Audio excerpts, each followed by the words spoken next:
I'm not that like bikini clad girl on a beach who's like, I work from anywhere. I'm like in a cafe like somewhere. Hello everyone, welcome to my channel. Today I have the lovely Caitlin McAllister.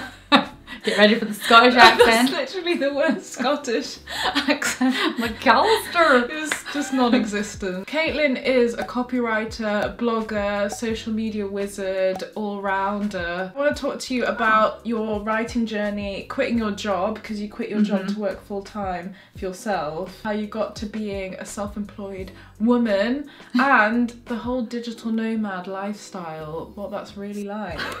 First things first, will you introduce yourself? Because I know I've just done like a long introduction, but no, it was great. How would you introduce yourself? Hello, I am Caitlin. I am a freelance copywriter, and like you said, a bit of everything. Like I can't really do the elevator pitch to anyone because when I say it, I'm like, oh, but I also do this, and I do this, and yeah, all the sort of marketing things I get involved in, but mainly writing. That's like what I love to do. So I kind of have started avoiding the other stuff and just focusing on that, which has been really good. For anybody who doesn't really know what copywriting is, what is it? Oh yeah, I basically write words for brands, whether that's on their website or in social media or on packaging for products or anything that they need words for. I just kind of make sure that the words make people want to buy stuff and make them interested in the products. You started freelancing, working for yourself and being self-employed how long ago? I became self-employed in June last year.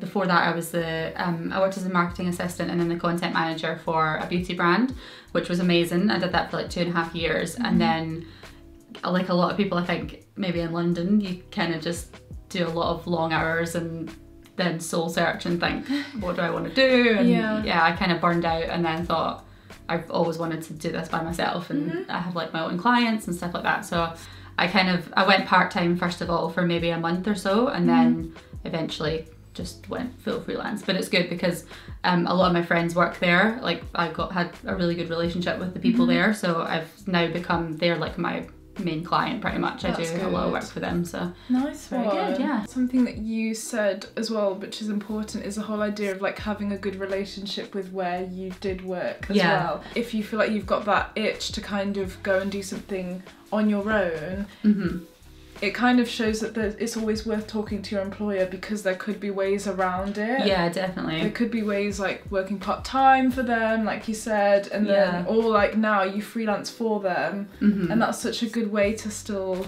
be working with someone else. So. I found that because when I said it seemed like a crazy thing. I was going from like a really good salary and a great place to work, and like the brand was just completely taken off, so it didn't really make sense for me to say, I'm gonna go off on my own and do my own thing. But I had to just tell them, I don't know exactly what I want to do yet, but I know I want to be self-employed and just be working on something a bit different, and they were absolutely fine with that, and they were really supportive, so it's been really good. How did you kind of stumble upon being a writer? Because I know a lot of people go through that whole phase in life of, actually I don't know what I'm doing with my life. Yeah. And you've done a lot of different things to get to this point. I've never known what I wanted to do. Everyone around me seemed to have one thing. Like, you knew that you wanted to do music. Greg, my boyfriend, knew that he wanted to do music. My brother knew that he wanted to do bagpipes because we're from Scotland. Like, everyone around me, I know, had like a thing that they were focused on, and I was just kind of like, I always loved writing, but I never thought of it as something that you can actually make money from and do as a career. So I went to uni like 3 times. I started doing music, I then went into just full business, and then I thought I'm going to do music business and put those together, which is where we met. And then I went through all sorts of, I once tried to join the Navy, and like I just was like, I'm going to try anything. I didn't know. I've had so many weird things. What else? Tell me more. I tried to be an actress at one point. I mean, I'm sure you could do it if you put your... I'm just laughing. But I realize that I love all like creative stuff. Yeah. And so I'm no longer looking for one thing that I'm like focused on. I'm just trying a bit of everything, and anything that's creative I'm enjoying. Yeah. And how I fell into copywriting was my dad's business have a copywriter that worked for them, and I didn't know what it was. I heard him say it one day and I was like, oh, there's someone that can just do loads of writing, like press releases and stuff like that for the business. I did a phone call with her where I just asked her loads of questions, and then she was working in like oil and gas or something. So I was like, well, maybe I don't have the skill to do that, but I know other stuff. Like I can work for like lifestyle brands, which is what I do now. Did you have any copyright experience before you worked for the beauty brand by that point? Not proper copywriting experience. I'd written a lot of like blogs for stuff. I'd worked for like a beauty blog before. I'd done some like music blogs. I'd sort of written bits and pieces, and I'd had about 5 or 6 of my own blogs that I'd started and then never did anything with them. So I'd always had stuff online that I could show people and be like, I've written this thing. And then when I was applying for jobs, I was showing them that kind of stuff. And so was that your portfolio then? Yeah, and I think I was in media sales before that, because when I came down to London I was like, I need a job, and I found that one and I absolutely hated it. It was the worst job in the world. I absolutely despised it, and I quit that before I had anything else lined up, which I was panicking about. And then I just happened to get into the beauty brand, and they liked what I wrote and stuff, so it was pure luck. I want to ask you about travelling. Oh yeah. Because you travel a lot. Yeah. The thing that I love about Caitlin's Instagram is you have a highlighted story of all the places that you've travelled. Yeah. And you know when somebody has so many stories that they literally, the lines at the top turn into dots? That's me. That's not even everywhere. I had to just like narrow down, because by the end of the day I was like, can't add any more into this, because I started with going through it all and adding all the countries, and then I was like, I can't do this anymore. I was literally looking at it like, but I think it's really good. Like you love traveling, and obviously that's something that you can do more of because you work for yourself. So how does that kind of tie in with what you're doing with writing? I guess I think that was the main. Not so much the main reason that I wanted to be self-employed, but I wanted to be able to like shape my week and know exactly, because when I was part-time as well, I was thinking I can actually do yoga in the morning, and I can like think about these things that I've always just put to the back of my mind. And I really understood then what like self-care is, and like looking after your own well-being and stuff. So then I was like, well, I really value traveling, and that's what I want to spend my money on, and that's what I want to be doing more of, and I hadn't felt like I'd done enough of it. So I really like put a lot of effort into that, and then went traveling. I had a few clients, and I was doing a few months of work, and then I booked to go away, so I had to say to all those clients, by the way, I'm going to be gone for about 2.5 months.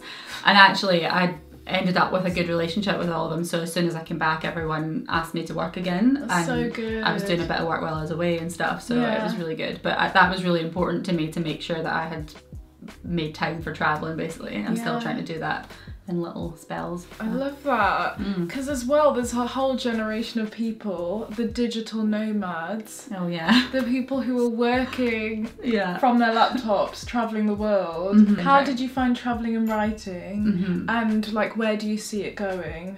I definitely want to do more of that, because I was doing a little bit of client work while I was away, but I wanted to make sure that I had time to see the places and not feel like I had loads of work on. But then I did sort of 2.5 months traveling around. I went from Costa Rica up to Mexico, all the way through Central America. So cool. And then which was very cool. And then I did a month in Mexico, and I kind of had guilt because I didn't go see all of Mexico. I was trying to write a book, because one of the things I wanted to do was like finish the first draft of a novel, which I've always had on like my bucket list. So I made that a priority, which was great, and I'm really glad that I did it. But then I was like, I'm not sure if I've seen enough of Mexico, and I had all this stuff. So I want to make sure that if I'm doing it in future, I'm getting the balance right. Okay. So I'm doing a bit of the traveling some days, and then having a bit of writing, and kind of mixing it. So cool. But where else do you want to write a novel? You want to be writing it in Benidorm or something? It was good to write in Mexico. But what I will say is, you know all these digital nomads that have their like pictures of them on their laptop on the beach and stuff, you can't see anything. Oh, so that how do we plug Where it do you plug it in? First of all, there ain't no plugs out there in the sand. That's so And also true. you can't see anything because the sun is too bright. I was like, this is a terrible idea. Is this semi-lying? I'm just, is yeah. this a semi-lie? I'm here to break open the case of the digital nomad and tell you that it's not true. So if you see people working on the beach, then they're not working. They're not. They're just watching Netflix. It's just for the gram. Could you tell us about Desk Life Project? Because this is like a resource slash blog slash thing that you've created that is taking off really nicely. So yeah, it's gone really well so far. In my old job, I used to write. I didn't realise how much I enjoyed it, but I used to write a newsletter to all of our ambassadors, which was basically about how to run their businesses better and little tips and how to look after themselves while they do it. And I used to do it every Friday, and then it was always that thing that we would moan about, like, oh, we have to do the newsletter. And then as soon as I stopped doing it, I thought I actually really love helping people and figuring that stuff out for them and showing them how to do it. So now right now Desk Life Project is literally just a blog, but it's had a great response so far, and I want to make it more of like there's going to be resources on there for entrepreneurs and freelancers, and maybe even turn it into a membership site down the line. That's kind of it could go anywhere, but right now it's like growing quite nicely. So it is indeed. It should be good. Links will be in the description box, please, if you want to check that out. There seems to be a lot of people, especially in London, who are making money from doing writing as a freelance job. Yeah. How would you advise somebody who wants to do that, or advise somebody who wants to leave their job? Or I would say don't wait around and don't think they're just going to fall into your lap, and don't think, oh, I'm not ready yet to put myself out there. Just email people, just start talking to people, tell people what you do and what you want to do, and then eventually people will start to kind of understand what it is that you're doing and want to work with you. Because you're always talking to people and emailing people yourself, aren't you? And before because I was trying to put together a portfolio when I first started, and I was thinking, oh, it's not really there yet, and one day I was just thinking, okay, I don't have one yet, but it doesn't matter, I can still email people and say I'm going to be available for freelance work on this date, like let's chat. And eventually I did sort out the portfolio and it was fine, but you start building those relationships with people right away, and just get out there and talk to people and go to networking and stuff, and eventually you'll start to find some people that are interested, I think. Awesome. Thank you all so much for watching this video. We hope you enjoyed it, and thank you so much, Caitlin, for being on my channel. Thanks. If you want to check out her stuff, her blog and everything, I'll leave all the links in the description bar. It's amazing. You should definitely check it out. And follow me on Instagram, because when I'm not on here, I'm always on there. Hit the like button, subscribe if you've not already, and I'll see you all in the next video. Bye. Bye.